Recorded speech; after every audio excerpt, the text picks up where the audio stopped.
Distinguished guests, the doors are now closed. Please take your seats. The program will begin in 5 minutes.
Distinguished guests, please take your seats.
Good evening, esteemed local, state, and government leaders, clergy members, distinguished guests, and fellow citizens.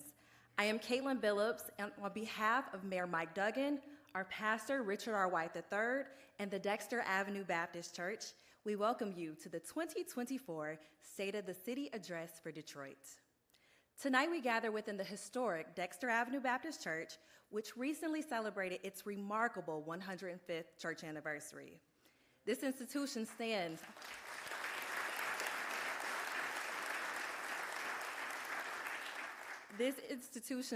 a testament to endurance, inspiring hope and vision for the future, urging us to continue growing, serving, and positively impacting our community and the city of Detroit. As a proud product of Detroit and the Detroit Public Schools Community District, standing before you this evening holds profound significance for me. I have been abundantly blessed by this great city and remain committed to paying homage to its legacy. For our esteemed guests, restrooms are conveniently located in the fellowship hall of this building, and the steps leading downstairs can be accessed using the doors in front of me on both sides of the church. There is also an elevator to my left, which can be used to reach the fellowship hall. Once again, I extend my heartfelt gratitude for your presence at this year's State of the City Address, and we eagerly anticipate your return to the Dexter Avenue Baptist Church in the future. Thank you.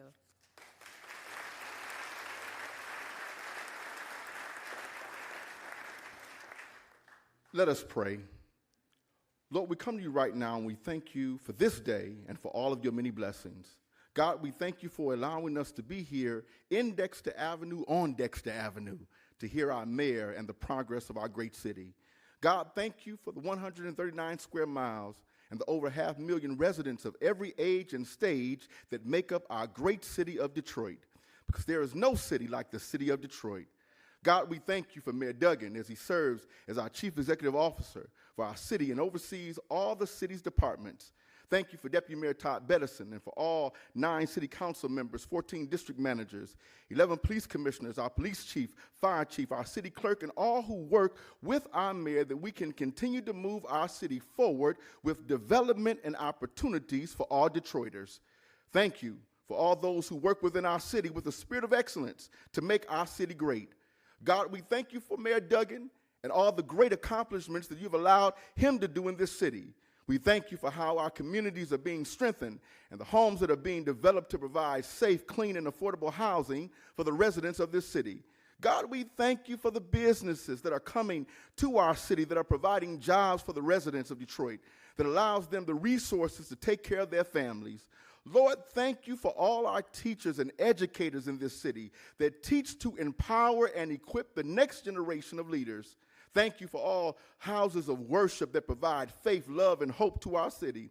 Lord, we thank you for Mayor Mike Duggan and his entire team, and we ask that you continue to bless them, lead them, guide them, and direct them, that they may continue to lead Detroit to higher heights and deeper depths, and be a beacon of hope and revitalization in our nation. These things we ask in your son's name we pray.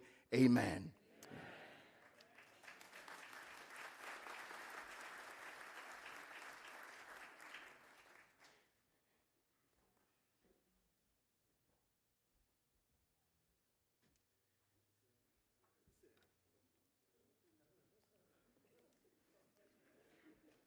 I know my colleagues would definitely love to sit down. Good evening. Welcome to one of the most amazing districts in the city of Detroit, District 7.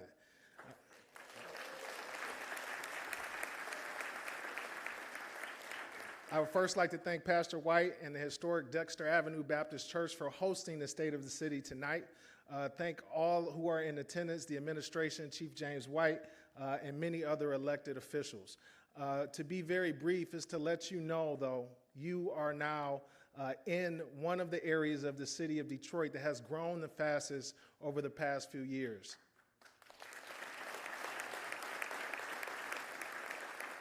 And over these past few years, because of the dedicated work of individuals who are sitting in this room, as well as our council members, we have eliminated blight. We have brought affordable housing. We have made our neighborhoods safer. We have revitalized our parks. And we have brought together our families in a way that is indicative of the true spirit of the city of Detroit.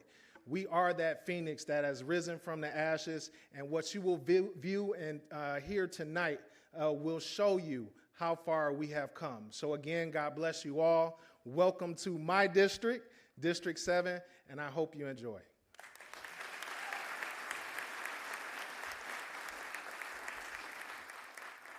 If I ask you to say in a sentence or a few words to describe District 7, what would those words and that sentence be?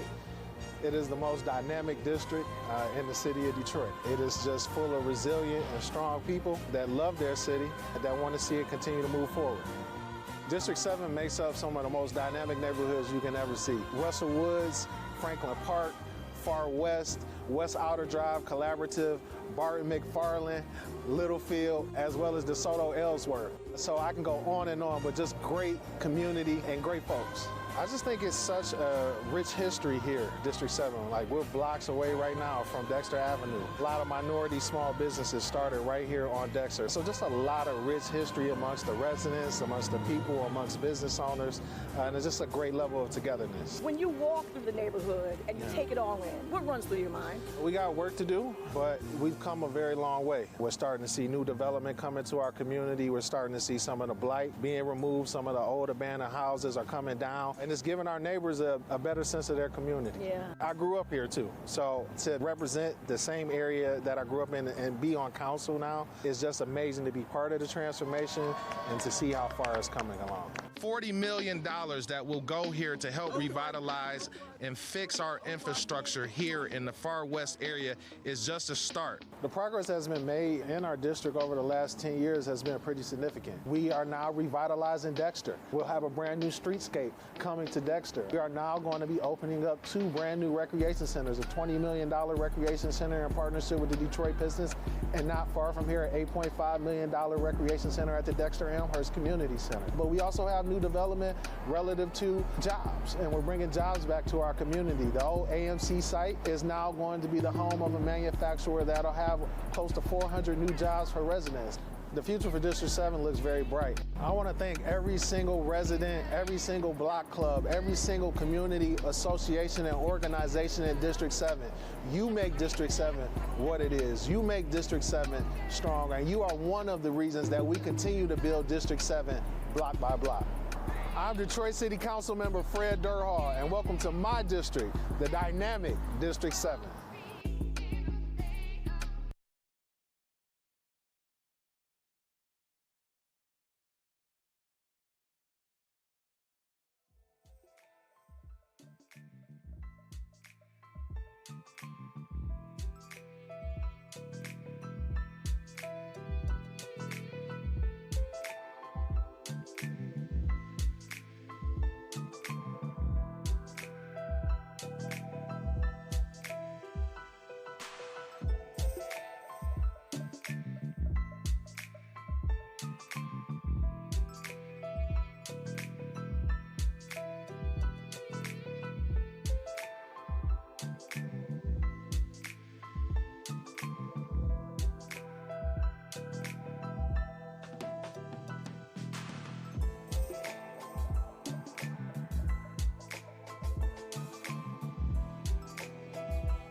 Good evening. Please stand for the presentation of the colors.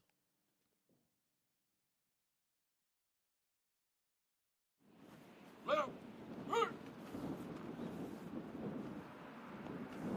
Reset, up. Oh, say, can you see by the dawn's early light what so proudly we hailed at the twilight's last gleaming, whose brush strikes and bright stars through the perilous fight o'er the ramparts we walked.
Put heels on? Madam President, good to see you. How you doing, my friend? Good to see you. Good to see you. Congratulations. How you doing? Good to see you. 3 times in a day.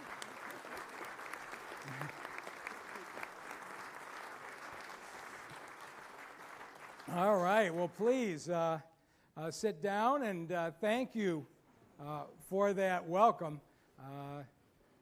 This is really kind of a nice setting in this church. I want to start with some introductions and start with council. I know they were introduced as they came in, but I started something 10 years ago that's carried on as a tradition. The first time council thought it was a trick, where I said, I think the council members ought to be up on the stage with the mayor. I'm hoping it's a tradition that carries on. If you look at everything that's happened in this city in the last 10 years, the financial side, the redevelopment side, et cetera, it has been the council and the mayor together. And if you watched this last budget cycle, I know it drives the media nuts, but there was no ugly arguing back and forth. Council had our budget, held a lot of hearings, changed a number of things that I proposed. The conversations were professional, they were respectful, and we ended up coming to a good place. And that's the way I think the city ought to be represented, is with people disagreeing professionally.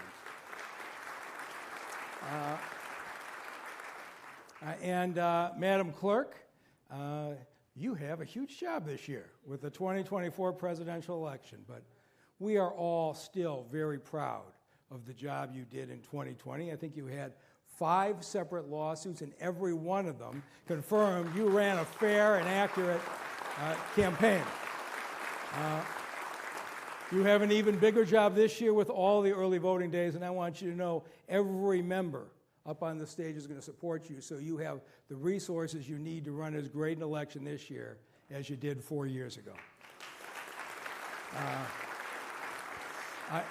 And I'd like to introduce the members of my family. My wife, Dr. Sonia Hassan. My mother, Joan. It's a big day for her. I think she came back from Florida just to hear this speech. My sons, Ed and Patrick, 2 proud Detroiters. I'm glad they're here. My brother, Tim, drove up from Cleveland. I don't think there's much going on down there, so... And my brother, Dan, who next week is going to be the most important member of the family, as a number of you know, he's been to every single NFL draft. He's now co-chair of the fan experience for our draft and is the encyclopedia. So next week, I'm going to be relaxed and he's going to be busy. But Dan, thank you for all that you have done. And make sure we fill up all the rows. A number of my nieces, nephews, in-laws, thank you all so very much for being here. And have a few others. We have a different kind of a relationship with the counties these days, and we all work together. So I do want to acknowledge my long-term friend, County Executive Warren Evans, County Executive Mark Hackle. Did Dave Coulter show up? There he is, Dave Coulter. All right. It looks like Secretary of State Jocelyn Benson took his seat, but thank you for being here. And the Board of Police Commissioners do such a great job. Thank you very much for what you do here. And the hardest working folks in government, everything, I'm about to show you a whole bunch of pictures, a lot of things have been done. These are the folks who did it. And they are 7 days a week. We've watched other cities poach some of our best people because of the reputation we got. 2 departments have police chiefs they took from Detroit. But I'm just so proud of everything you've done. Let's give a big hand to the cabinet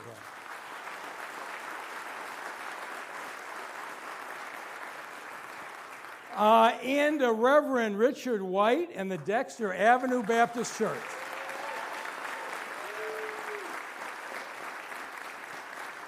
thank you for opening up this historic institution to us, and we're really proud to be in your neighborhood.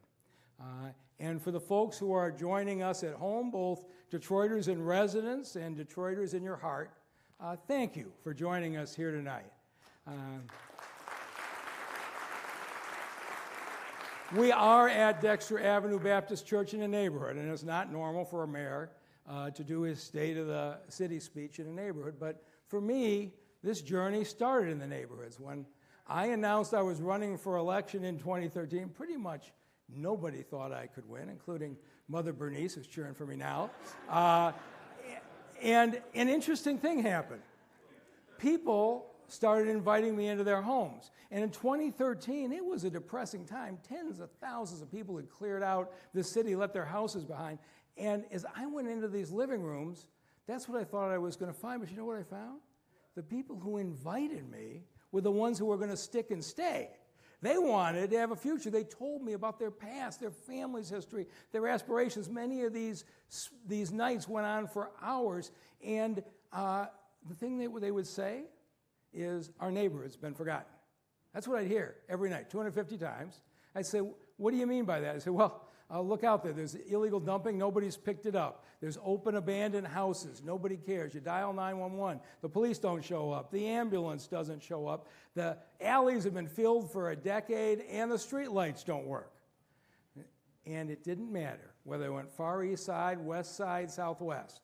They said, we've been forgotten. I could go to Sherwood Forest or East English Village or Rosedale, and they said, our neighborhood's been forgotten. And I realized in the course of that, what they were really saying is, our city's been forgotten.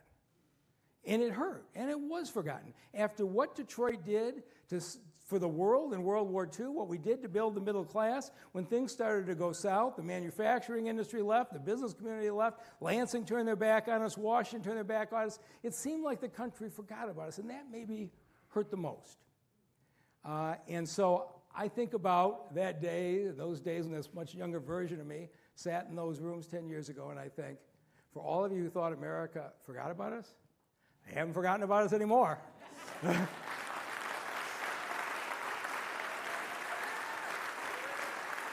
300,000 visitors, 50 million people watching on TV. We got a chance to introduce ourselves again to America. And when we do, we hope to be just like the Lions and introduce America to a very different Detroit than they expected. Because the last time we were in the national spotlight, MSNBC had us on, it was about bankruptcy. And a lot of people, that's still their image. But when they get here, they're going to see a very different city. On the east side, they're going to see a new Jeep plant employing thousands of Detroiters that wasn't here the last time they were here. What used to be called the Poletown plant has now been reinvented at Factory Zero. They just added a second shift. They've got 4,000 employees building electric cars, twice as many as were building the old internal combustion engine cars in the same plant. Thank you, General Motors. State Fairgrounds, abandoned since 2011, transformed as a major employment and transit center. 1,200 employees just at Amazon, most of them Detroiters. On West Grand Boulevard, they'll find the new Henry Ford Cancer Institute, which was just a start to the new $3 billion hospital development, one of the finest that's going to be in the Midwest. This is what they'll find. The Hudson's property, abandoned for 40 years, now home to the second tallest building in Michigan, and when it's finished next year, it's going to become the new GM World Headquarters. The new high-rise is reshaping Detroit's skyline. The Torgo family already built the Huntington Bank headquarters in Water Square, and with yesterday's city council approval, a new convention hotel is going up that's going to bring in even more visitors to our city. So, 10 years ago, people came to Detroit on ruined pointers. You're in the Los Angeles Times and the New York Times. Detroit's the world capital of staring at abandoned buildings. Well, when they come back to stare at this abandoned building, they're going to find that it's a new 700-employee Lear seating plant. And the Book Tower, abandoned for 25 years, beautifully restored by Dan Gilbert. The United Artists Theater that closed in '83. Emmett Moten and a team of Detroiters are finishing up the rebuild of 150 apartments. The long-abandoned Eddystone has already been rebuilt by Chris Illich into beautiful apartments. The AMC headquarters was a must-see stop on the Ruin Porn Tour. When they get there today, it's a new GM parts facility. Of course, everybody wanted to see Fisher 21. I went through it the other day, and I think everybody in town visited and spray painted on one of those floors. It's now being renovated by Greg Jackson and Richard Hosey into 435 new apartments.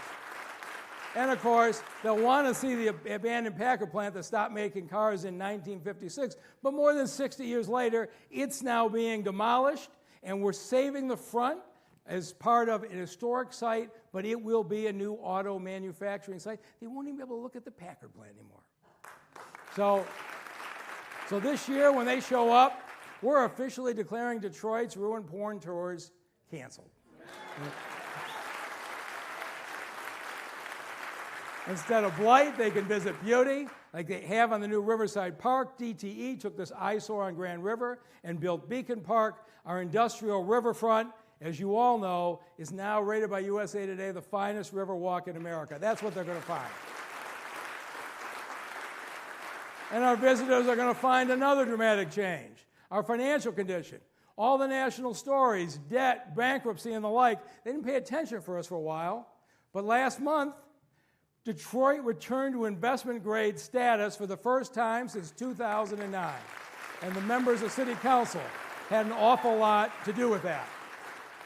But as our finances improve, I'm doing something unexpected. I'm going to work to lower your property taxes. All right? Because as we gain, the public should get something back. Now, I have this fight in Lansing for the land value tax to give you an immediate 17% cut, which every national economist said would be a great thing for Detroit, but I can't begin to understand the vagaries of Lansing. So that may take us a while, but you know how I am. If I get stopped one way, we'll find another way. And so there are things we can do to cut your taxes. In 23, we passed a budget and gave you a $1 mil tax cut. Last week, we passed another budget that's giving you another $1 mil tax cut, and next year we're going to do it again. My mother says I'm the oddest of all politicians, a Democrat who keeps cutting your taxes. I don't know what that means, but we're going to keep going. And as our finances improved, we didn't defund the police, right? We made a 10-year commitment because I sat in those living rooms and I listened to the fear in the face of so many people. We had the highest homicide rate in America. We were nationally known as Carjack City, 782 carjackings in 1 year. And I wasn't the mayor at the time, but they hired a new police chief, James Craig, and the first thing that happened was he nearly got carjacked. All right? This was the city that we had in 2013, okay?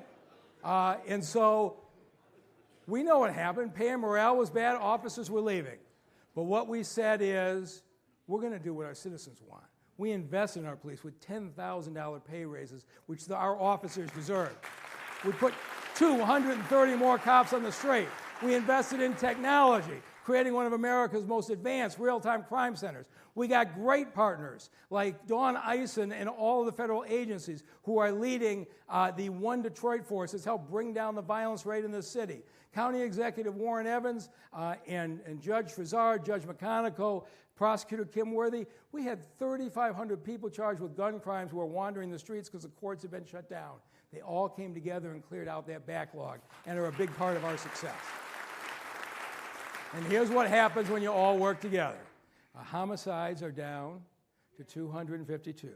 Now that's still 252 of our neighbors that lost their lives last year, but we're going to keep working at it. And there was nothing that would bother me more than the carjackings. I'd talk to seniors who were afraid to go out at night because they thought somebody was going to stick a gun in their face and take their car. And so we said, we're going to go at this a completely different way. We started this project called Green Light. I had a whole bunch of naysayers. Oh, this green light's not going to work, et cetera, et cetera. But you know who was on my side? The public. And so every place in this city where they had a bad actor and they wouldn't put up a green light, the neighbors went and demanded the green lights. And that's how it spread across the city. And now, 10 years later, Detroit's the national leader in reducing carjacking. I'm going to show you numbers you're not going to believe. 2013, 782 carjackings, 15 a week. You remember those days? It was scary. Okay? 2024 through yesterday, we're a third of the way through the year. You know how many carjackings we've had a third of the way through this year? 27. We're at 2 per week. And I'm going to show you why. This is the new Detroit Police Department. I'll tell you one story of one carjacking that occurred on March 16th. So 11:42, 30-year-old man had a gun stuck in his face and his SUV carjacked at Whittier and East Outer Drive. The people who took it headed to the west side and figured they were home free. Except we're up in the real-time crime center and we spot them in a green light camera at Myers and West McNichols, right? We know where they are. Craziest thing, by 12:30, the car manufacturer pinged us their location. These car manufacturers know a lot about where you are, and even at midnight, they're willing to help you if it's getting their owner's car back, okay? And now the Michigan State Police helicopter, the DPD takedown crew started to follow, and they had no idea. They followed them west of the neighborhoods. They followed them as they were zipping along the Davison. No idea, but here's the difference. In another day, DPD would have put on their lights, we had a high-speed chase, and civilians wouldn't have been put at risk. Instead, they tactically waited and said, we're going to get these guys without putting anybody in the city at risk. And when they stopped near 14th Street, the DPD cars immediately descended on them. They got out to run and they were arrested. It's an interesting thing to watch this helicopter thermal camera. They see exactly where you are and tell the people on the ground that you're hiding under that mattress in the alley, which they did. And we recovered an AR-15 on the site. Think about this. Within 2 hours of the carjacking, 2 suspects were arrested. They both had previous offenses, and they tested the AR-15. It was used in a drive-by shooting 2 weeks before. All right? This is the Detroit Police Department. When it was 15 a week, it was hard to investigate. But now, at 2 a week, let me tell you something. If you're going to stick a gun in somebody's face in this city and take their car, we're coming after you like an episode of 24. That's what's going to happen.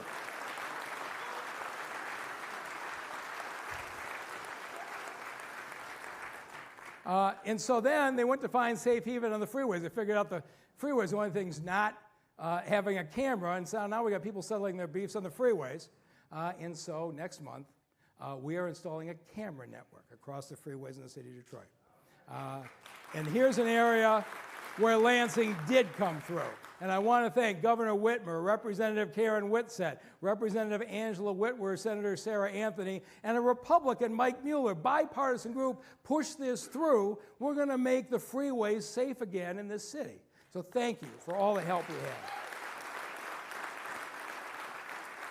had. Last year, the headline was, I talked to you about community violence prevention funding. And here's the thing. No matter how good you are as a police department, you're acting on the crime after it's been committed. But if you're really good, you can find a way to intervene so people make different decisions. And who is going to be able to get through those individuals who are in the gang activities, who are being recruited into gang activities, except trusted people in the community who have been there? And we said, let's put $10 million behind a community violence initiative and let's see what they can do. We picked 6 groups who each designed their own plan. And I said to them, you're going to have your own neighborhood. I'm not giving you money to hold midnight basketball. You're going to have to get shootings down. And so on that map, the yellow is the area where there's concentrations of gun violence. And each of the 6 got their own zone. So on the east side, you have Wayne Metro and Friends and Family. On the west side, the Detroit People's New Era, Force Detroit, and Detroit 300. And every week we track their shootings versus the area of the city that's not in the green lines. And I want to thank Deputy Mayor Todd Bettison for leading this, and Councilman Fred Durhall and the Violence Prevention Task Force for their support. So, our 6 activist groups began to outreach in the community this fall. They're in the high schools and the like. Interesting. They have 2 different strategies. 4 of the groups said, I want to have face-to-face conversations with the individuals who are involved in this to try to get them to make different choices. 2 of the groups said, we need more CB patrols and patrols to deter them. And I said, you pick your own strategy. We're going to measure you. And so, after 6 months now, we have a report card. A year ago, I said I didn't know how this was going to work, and I got criticized in the paper for saying I didn't know how it was going to work. I didn't know. It was. I don't know how to be anything but honest. Nobody's tried this before. But we have a 6-month report card. And so, here's what the last 6 months have been compared to the same 6 months the year before. The city of Detroit, outside the CVI zones, our shootings are down 28%. Police department's done a great job. Now, these guys, these 6 contractors, have their first contract through July of 24, and they have to prove themselves. The 4 groups that emphasize personal interaction, their shootings in their areas went down 44%. So next week, I am sending a contract to City Council to extend their contracts through July 1 of 2025, and let's keep them going. And I'm pretty sure there's going to be enormous support for that. And then we had 2 groups who focused on community patrol. Their shootings went down 13%. They're not doing even as well as the rest of the city. But you know what's happening? The 4 who are succeeding are working with them now. And I said, all right, I believe in you. They're adjusting their strategies. So we're sending a contract to extend them through October, give them a chance to recalibrate their strategies, go back into the communities, because I believe this is the key. And we're now drawing national attention because we're the one place we're actually measuring the community violence programs. And here's the difference. 10 years ago, when we were in the headlines, it was carjack city and murder capital. In February, President Biden called Chief James White to the White House to lead a national conference on how to reduce gun violence in this country.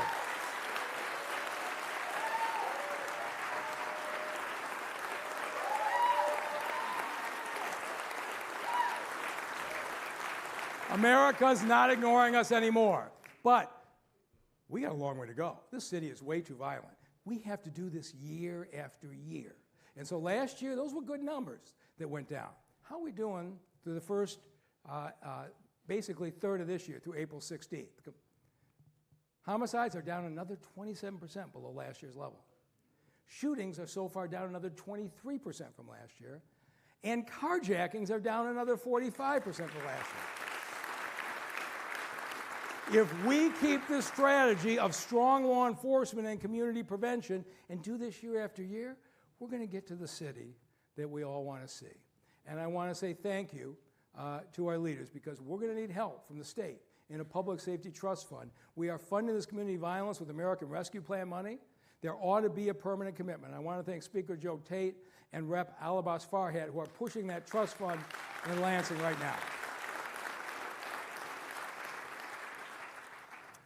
Having a 10-year vision is critical for another thing, and that's the Detroit Promise.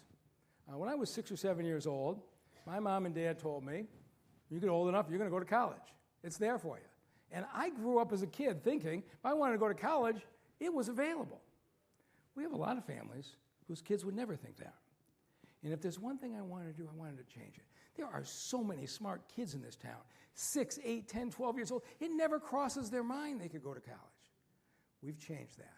And right now, children of Detroit families have college tuition guaranteed forever. Sounds impossible, right? You think I'm exaggerating as a politician? Let me show you. This is the Detroit Promise. It's a tuition that if you are in the city of Detroit, you live here, and you graduate from a high school in Detroit, whether it's DPS or a charter or a private school, your tuition is guaranteed for 4 years. You put in your financial aid application, whatever's not covered, the city of Detroit pays 100% of your tuition. All right? Okay. I can see some of you still don't believe me, but I'm going to convince you by the time I'm done. So if you're going to Wayne County Community College, you had no help, it would cost you $7,700. With the Detroit Promise, it costs you $0. If you went to Central Michigan, go Chips, it would cost you $60,000 with the Detroit Promise. It costs you $0. And of course, if you get to go to the University of Michigan, go Blue, it would be $80,000. If you are in the city of Detroit and graduate high school, it costs you $0. Now, how is that possible? Let me show you. In 2008, it took us 10 years to get to this point to make this work. This is what matters when you have a 10-year vision. 2008, the state passed a law allowing the Promise Zones for high school grads. Detroit didn't adopt it. And what it said was cities with rising property values could do a tax capture. You hear that word used like it's something bad, but here's what it says. As your property values grow, you can take a little piece of the tax increase, put it in a separate scholarship fund for your children. But Detroit, 2008, 2012, it was going like that. There wasn't any growth. So the children of Detroit were left behind until 2016. And then in 2016, we had a time where we hit bottom because you get a share of the growth, right? So if you do this right, we had Dave Massman as the CFO, and we hit 2016. He says, I think we're at bottom. So we formed the promise zone when we were at bottom and started to collect it. But then he says, oh no, there's one other requirement. You can't collect it for 4 years. If you want to do this for 3 years, you have to raise all the money through private philanthropy, which most of the cities in the state just say, I can't do that. But in our case, I want to thank Sandy Barua, the Greater Detroit Chamber of MEAP. They raised that money to get us through 17 and 18 and 19. And then what happened? We got to 2020. How much are we raising? First year, $1.3 million. I thought that was pretty good. Second year, property values are going up. We raised 2.8. This year, for scholarships for Detroit children, went up to $6.3 million. Okay? By 2027, it'll be $10 million. I'm telling you, this is, unless they change the state law, this scholarship fund is for our children forever. It's going to be there. And it's a good time because in Detroit now, Pencil Lewis College just opened Michigan's only HBCU with this design campus on the riverfront. And then Michigan State is opening up their new Education and Research Center in Detroit. Wayne State, and I see the president here. Fabulous Performing Arts Center for that program if you haven't seen it. UD Mercy is putting $100 million in their McNichols campus for expanded nursing and engineering. And of course, with the help of Stephen Ross, Michigan is building the $200 million Center for Innovation. Those are only part of the 32 colleges and universities that right now 2,000 of our students are attending tuition free. And so what I want to say to every parent and grandparent in Detroit listening to me tonight, have the same conversation with your 6 or 7 or 8-year-old that my parents had with me. You can say to them for sure, that money's going to be there in 10 years or 20 years. It's locked up in this account. If you want to work hard and you're smart enough, you can go to college because you're lucky enough to live in the city of Detroit.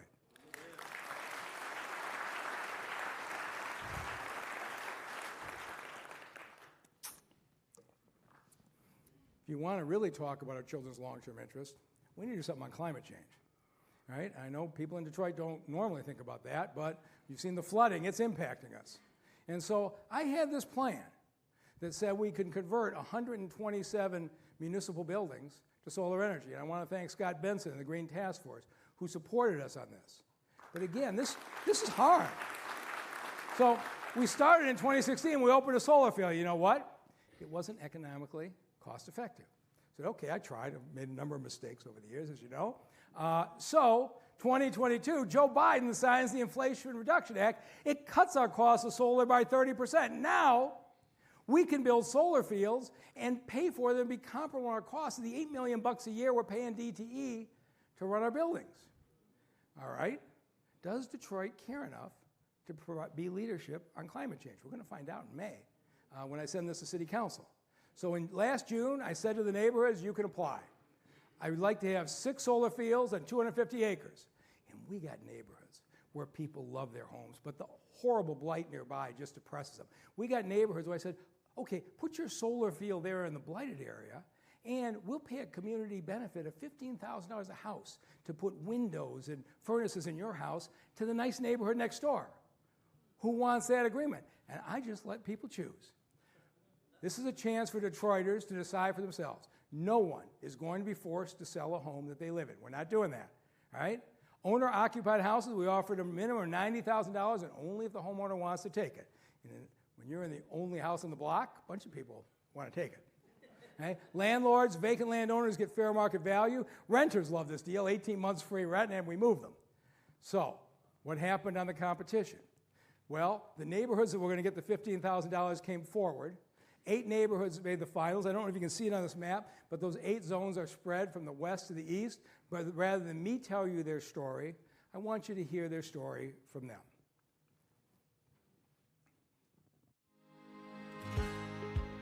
As a person that worked in the environmental field for over 15 years, the fact that the city of Detroit and the mayor is moving towards solar shows me that the city is moving towards sustainability. My name is Sandra Turner Handy.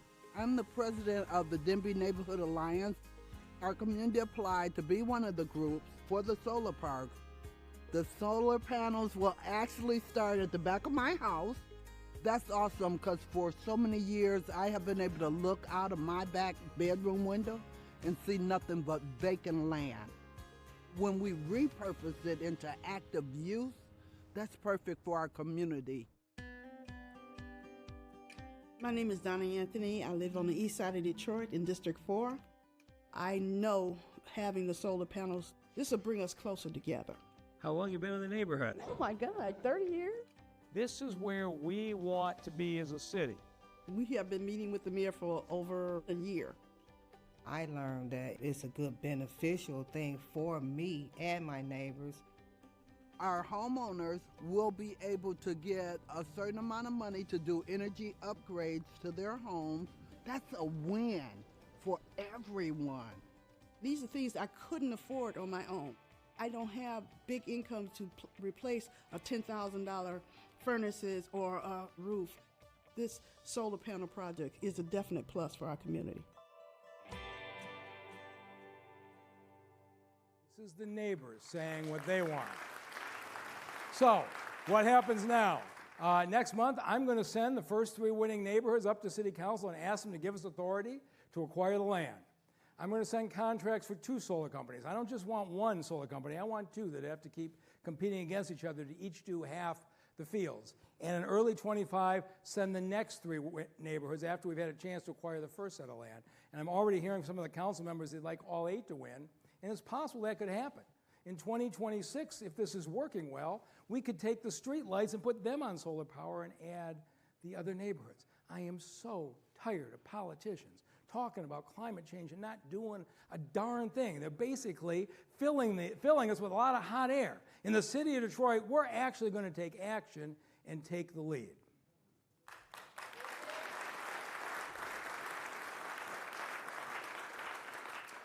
There's no area of the city that benefits more from a long-term vision than building affordable housing and reducing homelessness. You know what cities across this country look like. Everybody who visits here from out of town, the first thing they say to me is, where are your tent encampments? I said, we don't have tent encampments. You can't, when all the tent encampments show up, say, oh, I'm going to go move them somewhere, if you haven't built the capacity. But for 10 years, this mayor and city council have been building affordable capacity every single year. We figured out how to leverage the federal money and the private sector. And as supportive as everybody been, the ones who pushed us over the top, and I want to thank them today, was 2 years ago when council members Letitia Johnson, Angela Callaway, Mary Waters, and Gabriela Santiago Romero prioritized the American Rescue Plan money and put together a $200 million package for affordable housing. And where that put us? 71 projects in 5 years, $1 billion in new and renovated affordable housing in the city. But here's the thing, with the way rents are going up and the people are moving in, we're going to have to build another 70 projects and another $1 billion over the next 5 years, but you have a mayor and a council that are committed to do that.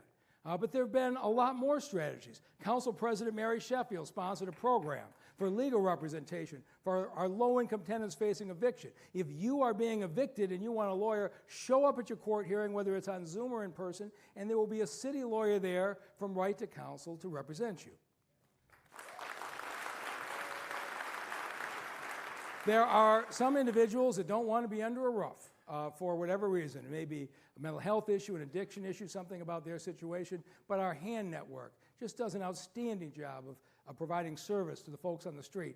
And our new housing services team, we got 100 folks working the phones. They've already placed 750 families in permanent housing. And we've got a helpline for anybody who feels housing insecure. And so, again, the national media used to write about poverty and homelessness. And now the national media is talking about Detroit as one of America's leaders in affordable housing and homelessness. Did you ever think you'd see that? That's what happens when your elected officials work together. Here's what else a long-term vision can do. It can build a first-class fire department. You remember 2013, we were down to 8 ambulances in this city. You remember that? We had so few. Roger Penske had to buy the ambulances and give them to Mayor Bing because the city didn't have any money. People, it was hopeless. You just put people in the back seat and you drove them to the hospital yourself. You guys remember those days? Today, we have 42 ambulances and 33 medical staff fire trucks on the street. And the reason we have medically staffed fire trucks is because the firefighters in the fire department got cross-trained to do medical runs to double our response. It was a remarkable thing for them to do at that point in their career. And the result is that right now at 7 minutes and 30 seconds, the Detroit Fire Department's response time is beating the national average. And we owe a huge debt of gratitude to the men and women of the Detroit Fire Department.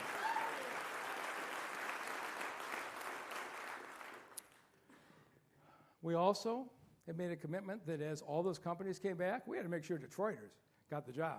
I didn't have any interest in a bunch of companies coming in and then hiring folks from out of town and leaving our folks sitting at home. And so again, national news. Detroit leads America at 18% unemployment.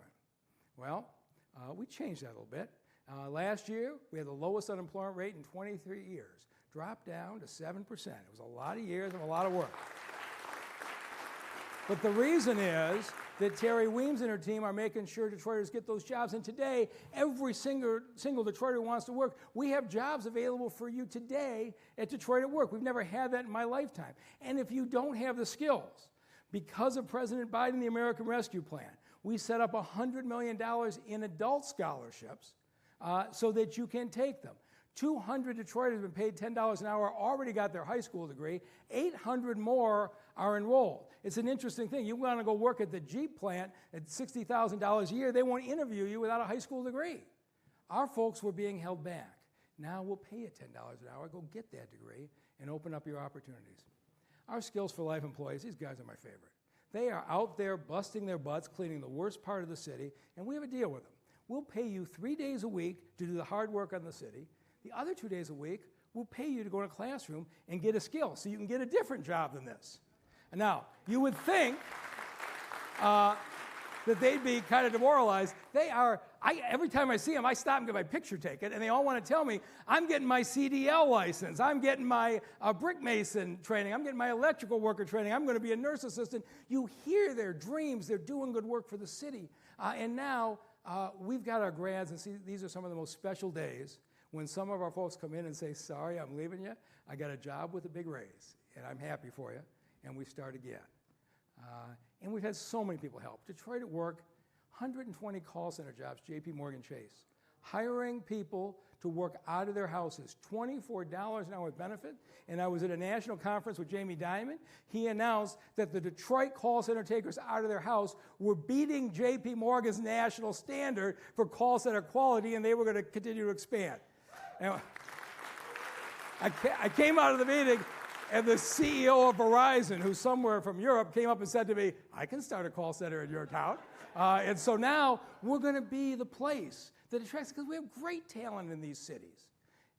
And so now 3,300 Detroiters, 50 training programs, and the 2 council members who have backed this expansion from the beginning with Jumpstart. I want to say special thank you to council members Mary Waters and Coleman Young II, who have been the champions from the beginning.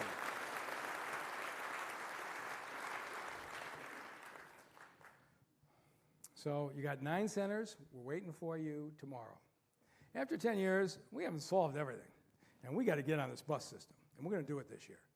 In the last year, we've hired 140 new drivers. We've raised pay $3 an hour. We got more buses on the road. Went up from 120 last year to 159 this spring. By fall, we're going to have 188 buses on the road. We are getting this done. And for the thousands of our residents out at 8 and Woodward who've been standing out in the cold waiting for connections, next month, you're going to be able to wait inside at the beautiful new Jason Hargrove Transit Center we built at the fairgrounds, honoring a driver who gave his life during COVID working for our citizens. But we are, I know it's not there, we're going to build a first-class bus system. 2024 is the year we finally rid Detroit of the abandoned and illegal vehicles. Now, so much of the ideas I just talking to people. So I'm in a neighborhood on the west side, and some lady's on her porch waves me over, and she says to me, you've been doing okay at some things, but some things not so good, which in Detroit is a compliment.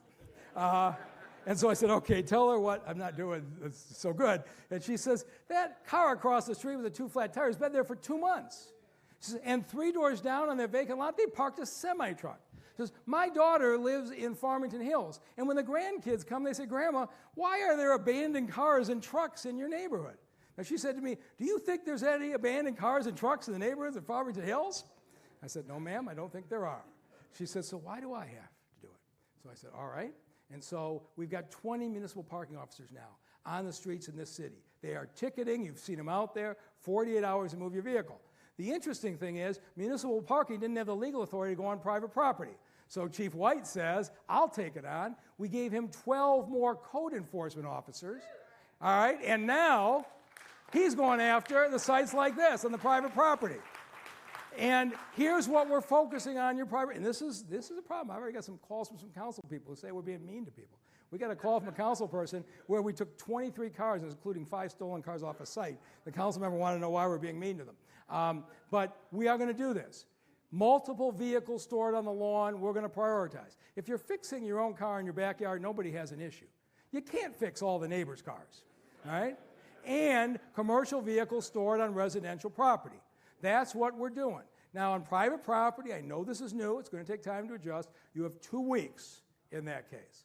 And so you can't store your cars on lawns like this, okay? You can't store your commercial vehicles in our neighborhood.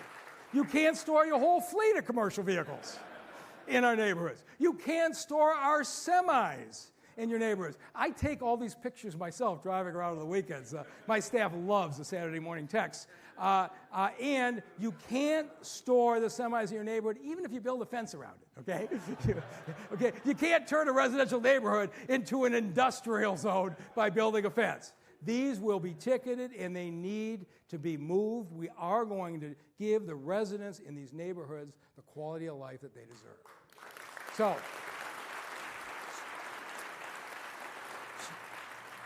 So far in 2024, we've ticketed 5,200 vehicles. It's going to take us all year to get through this. Now, the good news is we only had to tow 769, so 85% of them, they moved on their own. I'm giving everybody else a head start, okay? They're coming, and so you need to make other arrangements. And if you have a neighbor and you'd like to speed the process along, we have the Improved Detroit app, and they will jump right to the top of Chief White's list if you just put it on there and send it to us, and you can help us speed up the cleaning of your neighborhood.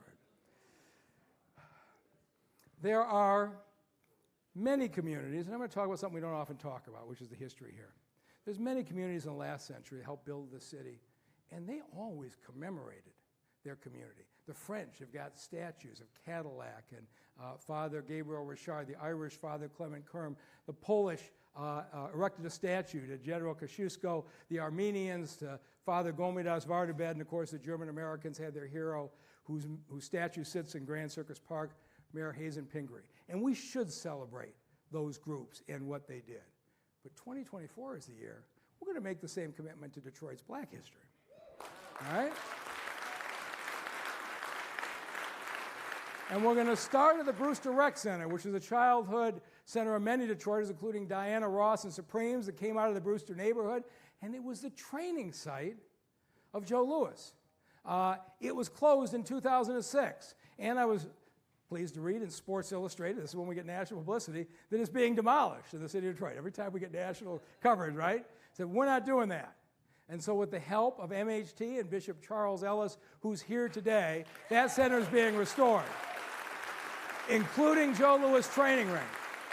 This is the ring that Joe Louis trained in when he beat James J. Braddock for the World Championship, when he won that rematch against Max Schmeling, and it is going to be restored for training for our young men and women in boxing in Detroit today. That's how we celebrate our history. In September 1925, the Ocean Sweet family moved into a white neighborhood at Charlevoix and Garland, and were immediately met by a mob. And many Detroiters know this history. And to defend themselves, they fired from the upper windows, and a guy was killed in the mob across the street. Of course, that meant everybody in the house got prosecuted.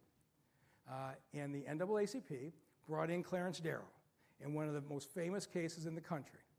And the jury's acquittal of Henry Sweet had a huge national impact. It stood for the proposition that no matter who you are, what color you are, you have a right to defend your home against people who are threatening it.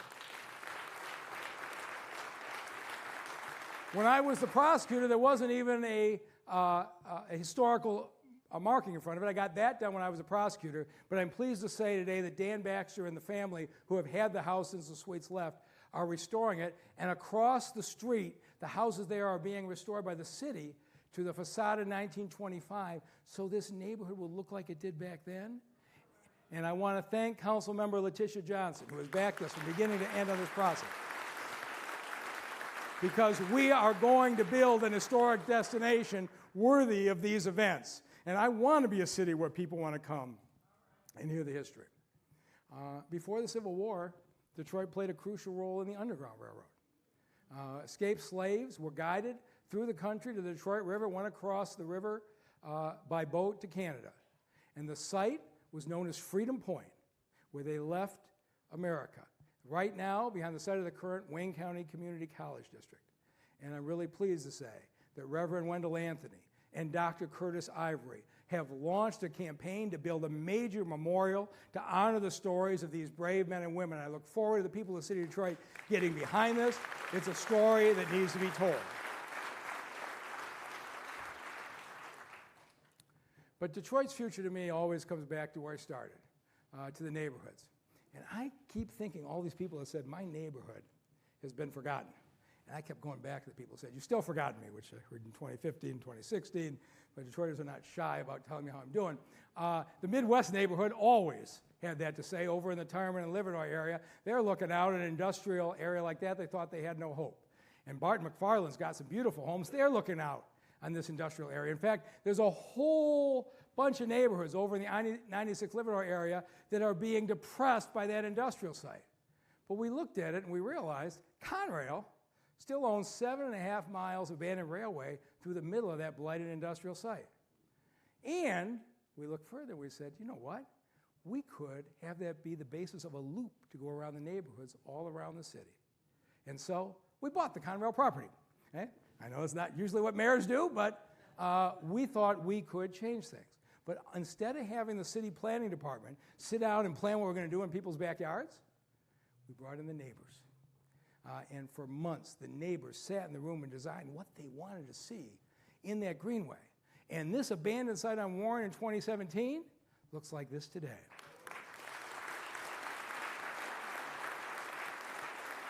And Council Member Santiago Romero was proudly there with us as we cut the ribbon and kicked it off in her district.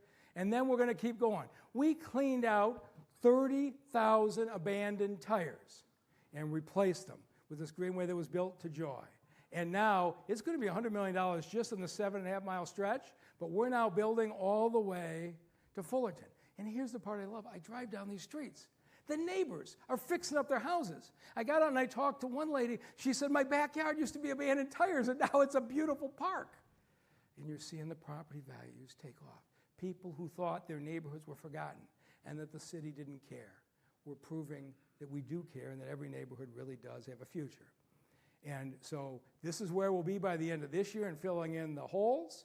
By the end of 27, we're all the way through the city. And the reason we're going to be all the way around is because County Executive Warren Evans filled in the section across Highland Park to make this a continuous green space. He'd probably want me to give credit to his county commissioners too, but I know who got it done. But I got a lot of neighborhoods who think they're forgotten. You go down to 48217 down by Melvindale, and they think nobody knows where they are. So I started by building the old Kemeny Park. We rehabbed it and then built the first new rec center in Detroit in years in the Kemeny Rec Center, which has become a center for that community. The Bangladeshi community near the Hamtramck border thought Detroit didn't know who they were. We took this dreary stretch of Conant, built it into a streetscape, and in Jane Park, built Michigan's finest cricket pitch to celebrate their national sport. In Claytown, we worked with the Yemeni community, the Detroit Pistons, rebuilt Romanowski Park, and I want to thank Arn Tellem, Tom Goris, again, a park that was designed in the way the community asked us to. 7 Mile and Van Dyke have been suffering for the abandoned Lipke Center for years, and we're very fortunate to have Mitch Albom Say Detroit, they didn't just fix it, they doubled the size of it, and they brought Matt Stafford somehow back from Los Angeles to pay for it. And the folks at Savin and Van Dyke, you should see the way those houses are coming back. We're showing we care.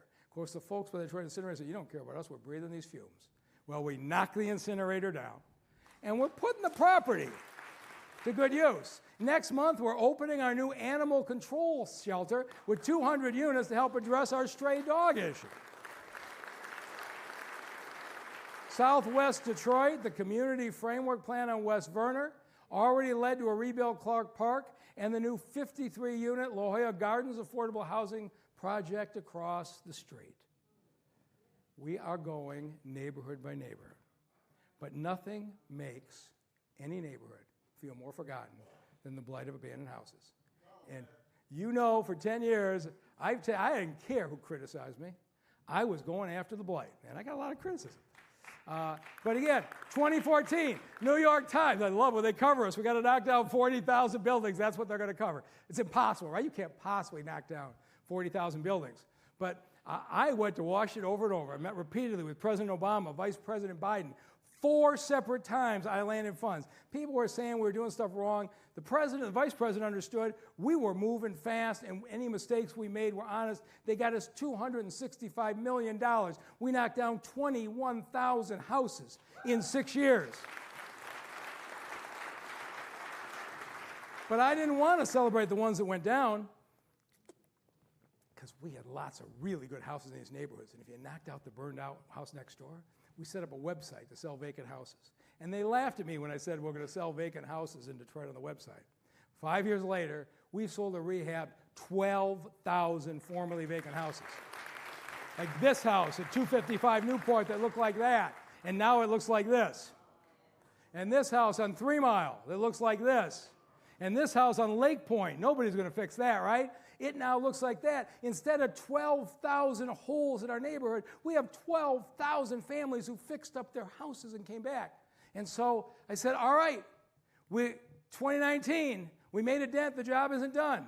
We had 47,000, we got 20,000 left, and in 2019, nobody in the White House is going to help us. So I said, all right, we got to help ourselves. And you would have thought that would be easy. But I had a little bit of trouble, except, you know who was with me? The people of Detroit. Yeah. And we finally got the issue on the ballot. Detroiters voted 71% to pass Proposal N, because I promised you I'd deal with the last 20,000 houses that the land bank had. And so, I have to give you my report card. So, as I told you, we went from 47 to 20. This week, we are down to 4,400 abandoned houses owned by the land bank. And those last 4,400 by the end of 2025, we're going to knock down 1,700. We're going to sell and rehab 2,700 by the end of next year. The land bank is going to be very close to 0 vacant houses in their entire inventory. So thank you to everybody in this city that backed us. Now, we still got some private abandoned houses, and we're going to start up the legal avenues to get them. But one step at a time, get rid of the land bank ones first, and we'll do the privates. And so this is the thing about the city. I started to get down the houses. I went to my neighborhood meetings, and they said, that's really good about the houses. Our alleys are all clogged up. I said, okay. And so Brad, Dick, and the team put together a plan, and we have now cleaned out 3,000 alleys in neighborhoods in the city of Detroit. I said, all right, now I'm doing great, right? They said, oh, no, you got broken sidewalk slabs. I said, all right. Ron Brundage and his team has now replaced 400,000 broken sidewalk slabs, 500 miles of sidewalks in 6 years. This is the way you rebuild neighborhoods. We put in 10,000 speed humps to slow the neighborhood traffic. And then on the main streets, people said to me, but by the time the folks get down my main street and they see all those ugly buildings, they feel bad even if my block looks good. And so we went after the commercial properties. And we took these unsightly fences, and 400 times we took them down. And these deteriorating signs, 400 times. Katrina is out there, one after another, painting 300 dilapidated buildings. And then we're going into the neighborhoods with American Rescue Plan money. And we're taking the seniors and disabled who have lived in the city for a long time, own their house, but they don't have the money. With the American Rescue Plan, we're replacing 2,000 roofs so they can stay in their houses, and it stabilizes the entire block. When we do this, this is how we're rebuilding these neighborhoods. And just when I think I had done everything I was supposed to, James Tate says, oh, no, you haven't. We got trees that are falling in danger of hitting people's houses, the neighbor's property, et cetera. And so Councilman Tate came up with an $8 million fund, and now we're fixing the trees that are a threat in the neighborhoods. This is what happens when the mayor and the council work together. And so now we're in the national news again. For the highest growth in property values, we passed the city of Miami, #1 in America. You think you'd see that? So 10 years ago when I was sworn in, I said, don't move out. Your property values are going to go up. And the people who hosted me in those house parties, by and large, stuck. Did you see the national news yesterday? Washington Post. $3 billion gain in black wealth for Detroit homeowners in the last 9 years.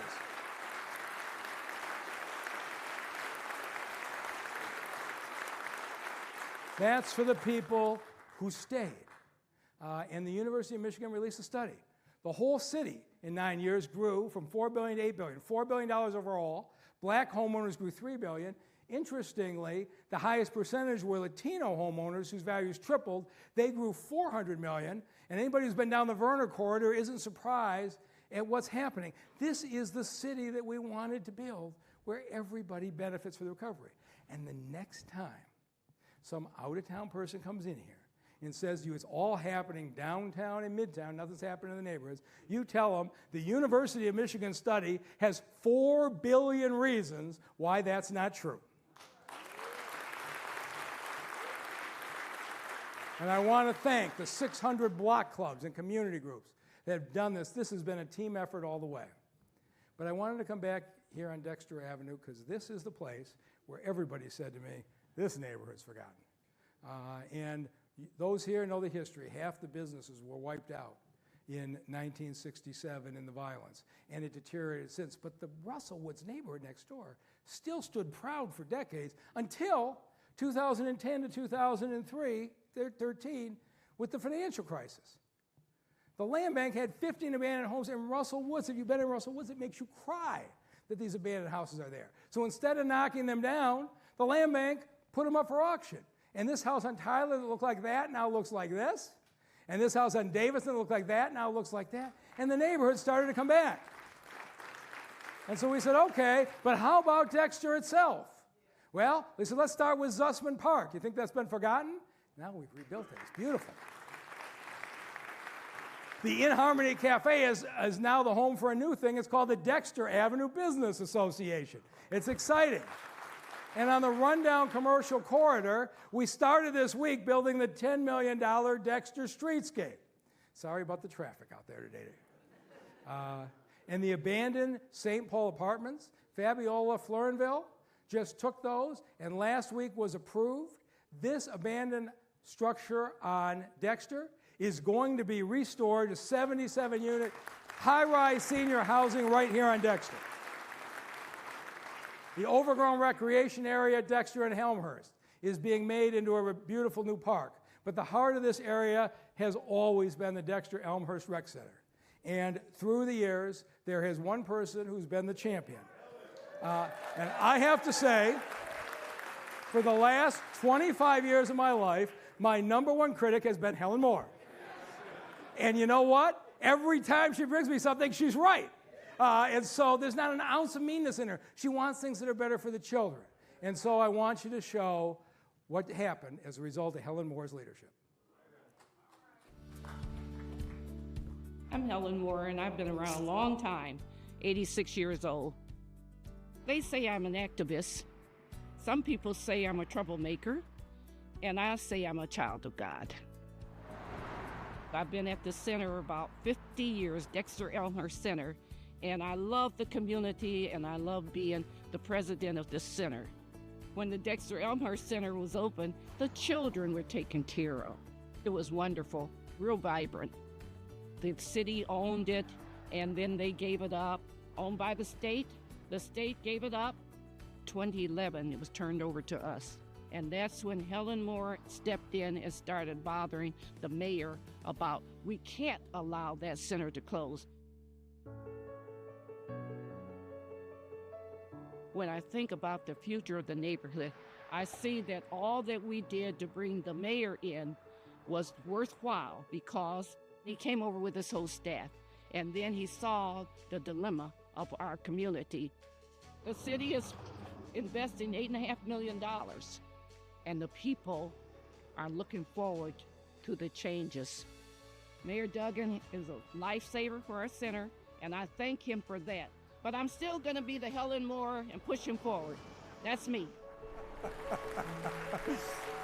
So, I would say to Helen Moore, the number of times you've said that you've been mad at me, and tonight you're going to be mad at me one more time. Because if I had told you what I was going to do tonight, you never would have shown up. But tomorrow morning, Councilman Fred Dorhol is putting in the resolution, and next year, this brand new facility will be the Helen Moore Community Center.